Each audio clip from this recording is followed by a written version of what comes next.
안녕하세요.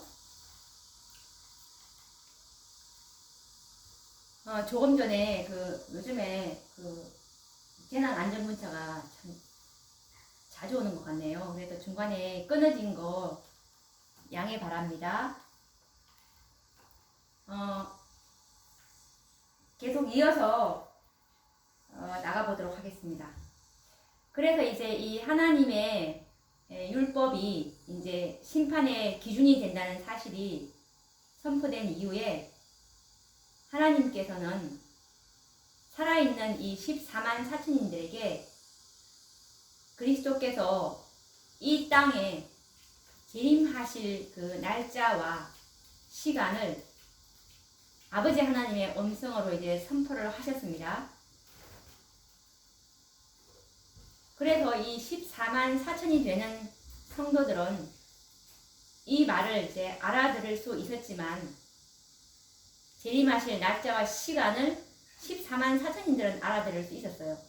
그런데 악인들에게는 이 말이 천둥과 뇌성처럼 들리게 될 것이라고 정언의 말씀은 이렇게 기록되어 있는데 우리가 한번 확인을 해봐야 되겠죠.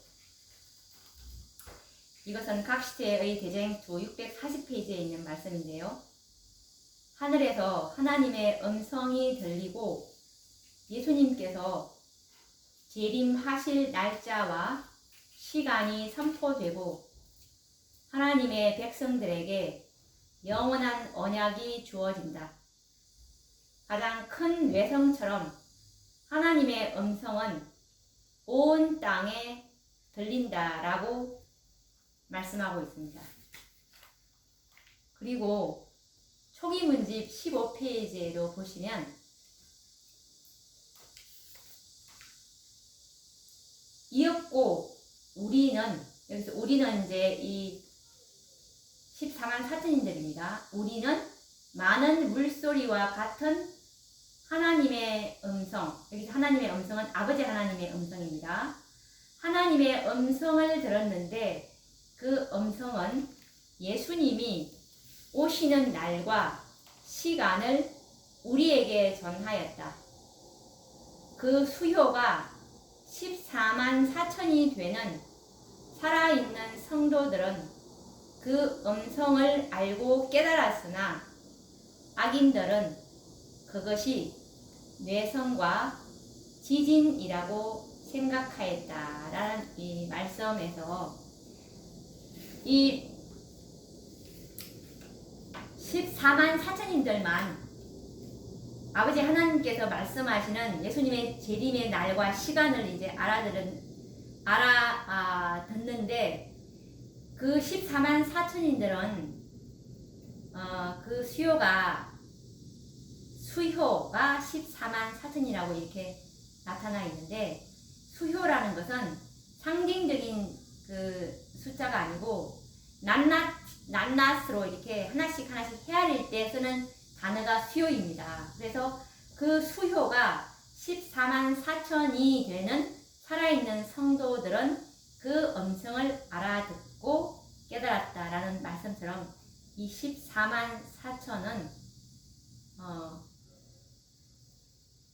땅에서 구속함을 얻은 14만 사천인 밖에는 이라는 말과 그리고 초기 문집 19페이지에 보시면 이제 구원받은 성도들이 하늘 새 예루살렘 도성에 들어갈 때 예수님께서 하시는 말씀이 14만 사천인만이 이 새 예루살렘 도성 안으로 들어갈 수 있다는 그 말씀과 함께 그리고 14만 사천인의 이름이 새 예루살렘 도성의 그 성전 기둥의 그 석판에 14만 사천들의 이름이 금글씨로 이렇게 새겨져 있다는 그 말씀을 우리가 그 증거의 말씀을 토대로 해서 볼 때도 이 14만 사천인은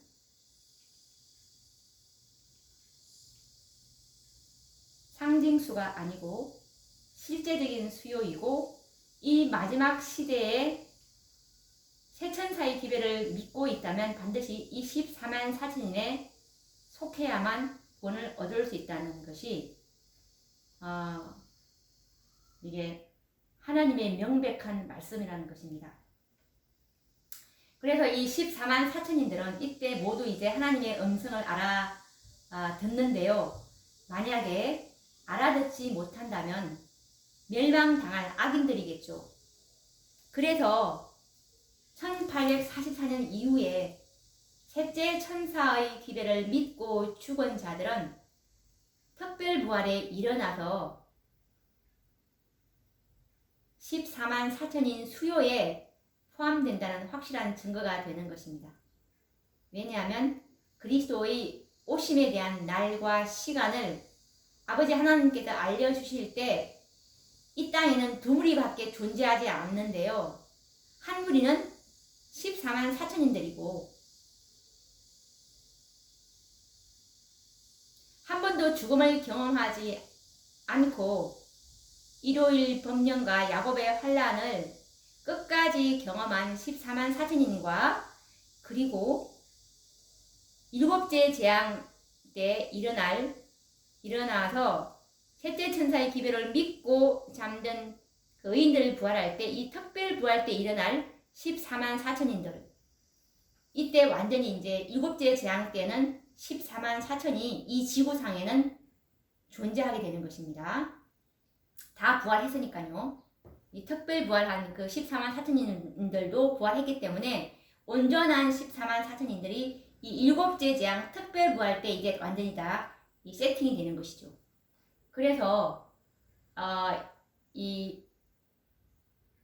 이때는 이 일곱째 재앙 때 예수님께서 이제 재림하실 날짜와 시간을 말씀하실 때 아버지 하나님께서 두 무리밖에 없는데 14만 4천인과 그리고 짐승의 표를 받은 악인들 이 두 무리밖에는 존재하지 않는 것입니다.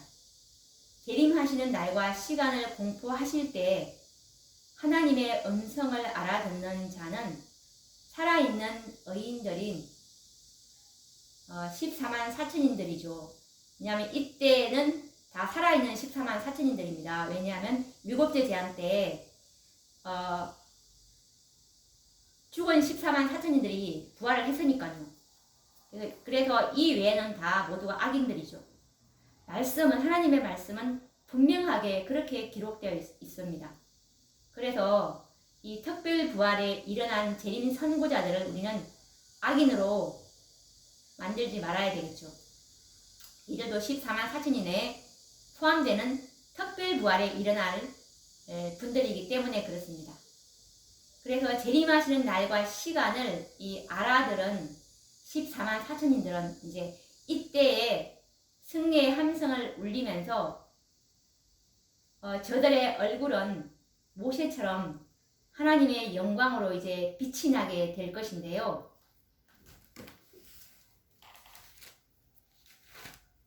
초기문지 15페이지를 한번 보시면 초기문지 15페이지를 보시면 어떤 말이 기록되어 있냐 하면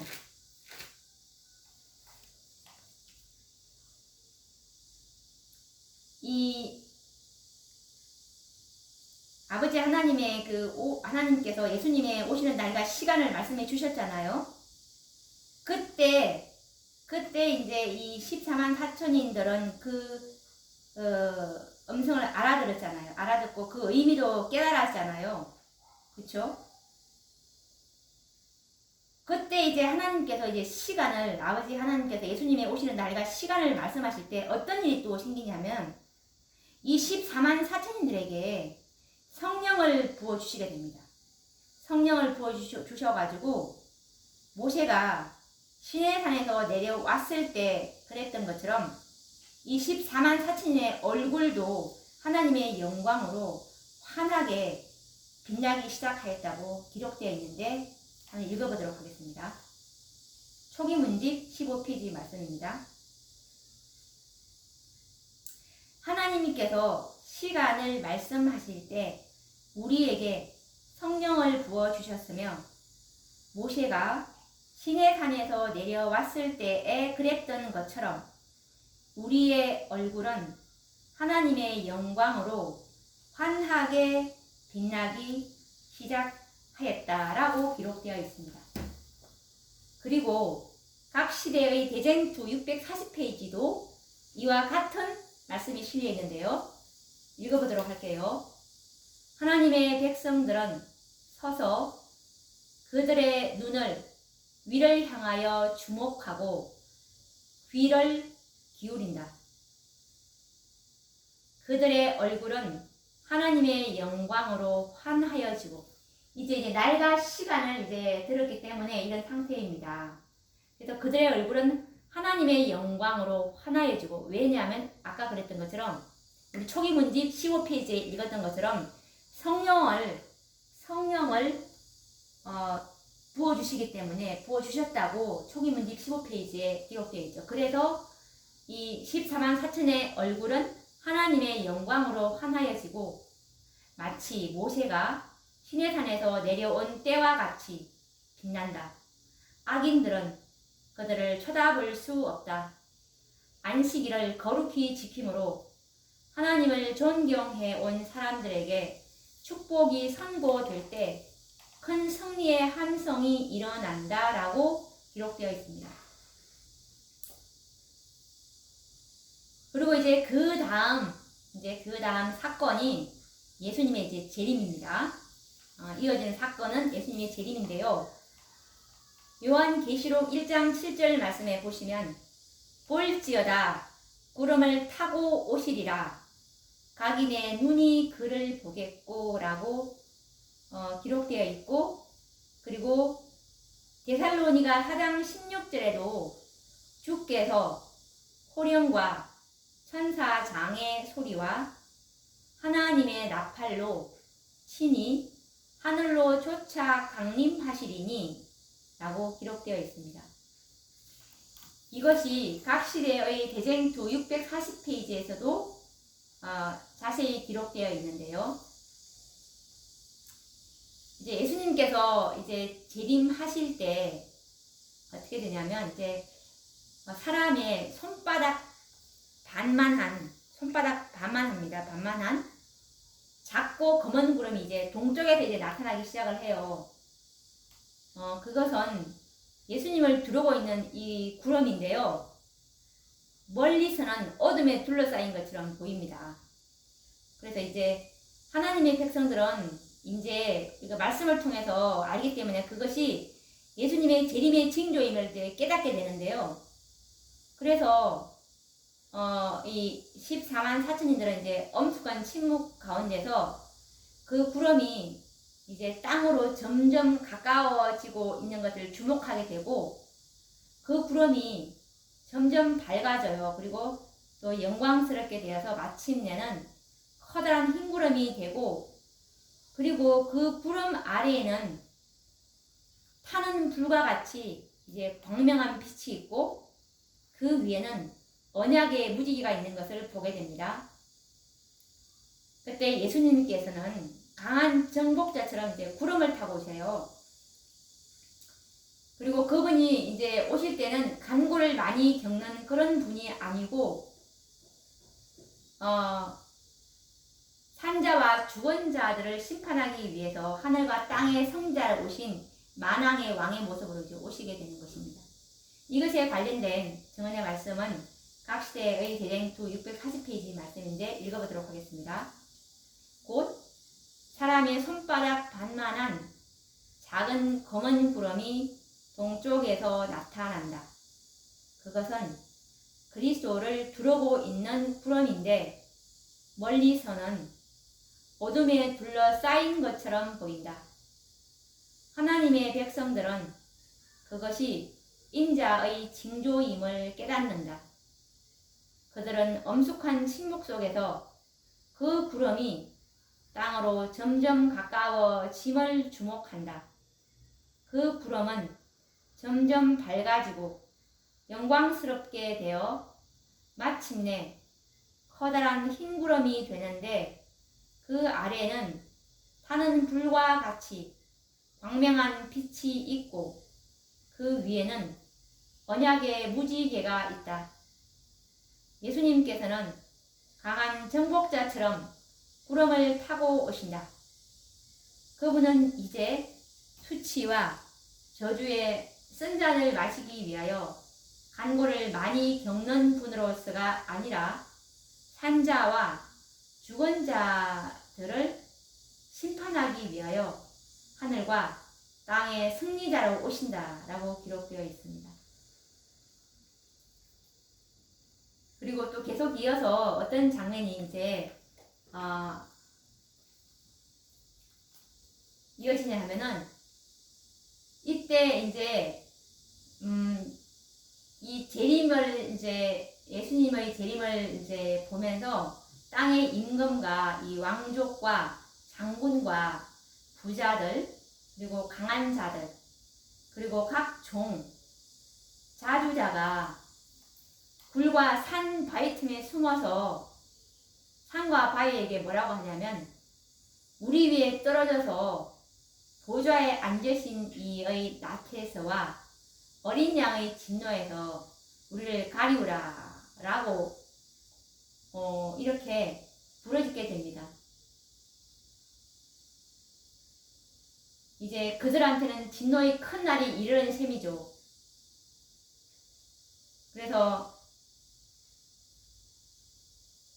이 재림 때는 모든 경멸적인 조롱은 이제 그치게 되고 그릿 입술은 이제 침묵에 빠지게 됩니다.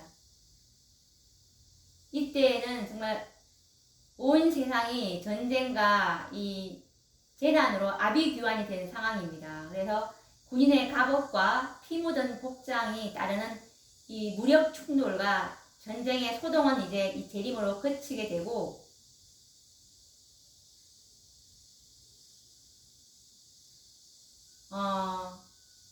이때 조금 전까지 조롱하던 사람들의 입술에서는 진노의 큰 날이 이르렀으니 누가 능히 서리오라는 이 부르짖음이 터져나오기 시작합니다. 그래서 악한 자들은 그들이 멸시하고 거절해온 주님의 얼굴을 보기보다는 차라리 산에 바위들 그 아래에 묻혀지기를 이제 바라게 되는 그 내용을 대쟁투 642페이지에서 기록하고 있는데 읽어보도록 하겠습니다. 땅의 임금들과 왕족들과 장군들과 부자들과 강한 자들과 각 종과 자주자가 굴과 산 바위 틈에 숨어 산과 바위에게 이르되 우리 위에 떨어져 보좌에 앉으신 이의 낫에서와 어린 양의 진노에서 우리를 가리우라. 그들의 진노의 큰 날이 이르렀으니 누가 능히 서리오 하더라. 경멸적인 조롱은 그친다. 거짓 입술은 침묵에 빠진다. 이때에 재림 때는 아버지 하나님과 예수님께서 함께 오신다는 것이 여기서 나와 있는데 우리 위에 떨어져 보좌에 앉으신 이는 아버지 하나님입니다. 이의 낫에서와 그리고 어린 양의 진노는 예수님이죠. 두 분이 함께 재림 때 오실 것을 여기서 알 수가 있어요. 군인의 갑옷과 피 묻은 복장이 따르는 무력 충돌과 전쟁의 소동은 그친다. 이제는 기도의 음성과 통곡과 슬픔의 소리 외에 아무런 소리도 들리지 않는다. 조금 전까지 조롱하던 사람들의 입술에서 진노의 큰 날이 이르렀으니 누가 능히 서리오 라는 부르짖음이 터져 나온다. 악한 자들은 그들이 멸시하고 거절해 온 주님의 얼굴을 보기보다 차라리 산의 바위들 아래에 묻혀지기를 바란다. 라고 기록되어 있습니다. 이제까지 이 계속되던 악인들의 조롱은 그치고 그들은 산과 바위 틈으로 숨어서 피할 것이지만 의인들은 오히려 이 산과 바위 틈에서 나와서 영광스러운 재림의 광경을 보고 이제 환호할 것입니다. 이 얼마나 대조적인 모습입니까? 이 아까 아버지 하나님께서 예수님이 오시는 날과 시간을 말씀해 주실 때 성령을 부어주셨어요. 그래서 이들은 하나님의 영광으로 살아나게 되었기 때문에 이 예수님의 재림의 그 영광스러운 광경을 견딜 수가 있는 것입니다. 정말 너무나 대조적인 모습이죠. 예수님을 찌른 자들과 대제사장 가야바도 강휘 찬란한 그리스도의 모습을 보고 절망하여 이제 쓰러질 것이고, 그리고 이 땅에 살아있던 그 수십억의 악인들 또한 그리스도의 영광스러움에 압도당해서 쓰러져 죽을 것입니다. 그런 중에 14만 4천인 성도들만이 죽지 않고 살아남아서 하나님의 영광을 즐거워하며 기뻐할 것입니다. 그들은 주여 어서 오시옵소서 라고 살아있는 성도들은 주님의 재림을 기쁨으로 환영할 것입니다. 그래서 이들은 이 세상에서 최후의 살아남은 자들은 14만 4천인들만이 살아남은 이들이 될 것입니다. 우리 예언의 신에 보면 살아남은 이들 있죠. 이들이 바로 14만 4천인, 그 수요가 실제 수인 14만 4천인들을 가리키는 것입니다. 하나님의 말씀은 너무나 단순하고 명백하기 때문에 하나님의 말씀을 말씀 그대로 보십시오. 이 말씀이 우리의 영이고 생명이고 품성이기 때문에 우리가 이 거짓을 허용하게 된다면 우리에게 생명도 없고 우리에게 품성도 완전한 품성으로 우리를 꼴지어주지 못할 것이기 때문에 어떠한 작은 오류라도, 바늘끝만한 작은 오류라도 이 마지막 백성들은 결코 허용하지 말아야 하기 때문에 참으로 성경을 정말 금을 캐듯 그리고 은을 캐듯 깊이 이 진리의 광선을 채굴해야 되는 신실한 성경 탐구자들만이 이 마지막 때 사단의 기만인 그 거짓으로 이제 모든 사람들을 이끌어가게 될 것인데요. 이 기만에서 살아남을 사람들은 성경의 진리로 견고히 방어한 자들만이 최후의 대쟁투에서 살아남게 될 것이라고 기록하고 있습니다. 오늘도 우리가 이 예수님의 이제 재림 때까지 연구를 했는데요. 다음 시간에는 예수님의 재림과 함께 가장 중요한 사건, 첫째 의인의 부활에 대해서 연구를 해보도록 하겠습니다. 그러면 다음 시간에 또 뵙도록 하겠습니다. 감사합니다.